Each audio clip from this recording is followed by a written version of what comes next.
आपल्याकडं योग सगळेजण करत असतात, योगच्या क्लासला जातात, योगा असं मॉडर्न लँग्वेज मध्ये म्हणू आपण त्याला, योगाचा क्लास करत असतात.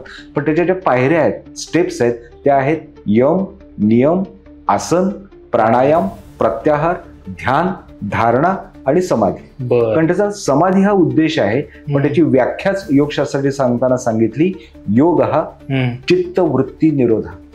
चित्त म्हणजे मन, त्याच्या वृत्तींचा निरोध करता येणं म्हणजे योग आहे. मग यम म्हणजे जसं आपण प्रकृतीला जाऊन पंचकर्म करतो म्हणजे काय, शरीर शुद्धी करतो, तशी शरीराची शुद्धी म्हणजे यम. नियम म्हणजे मनाची शुद्धी. हे दोन केलं तर तुम्हाला आसन घालायला परवानगी. अच्छा. सकाळी 6च्या योगाच्या क्लासला जाऊन यायचं आणि घरी आल्यानंतर सुनेशी भांडायचं, ह्याला योगासन नाही म्हणत. त्या सुनेमध्ये पण परमात्मा आहे. ती योगायोगानं हीच माझी सून का, तर कुणीतरी वरनं ठरवलंय.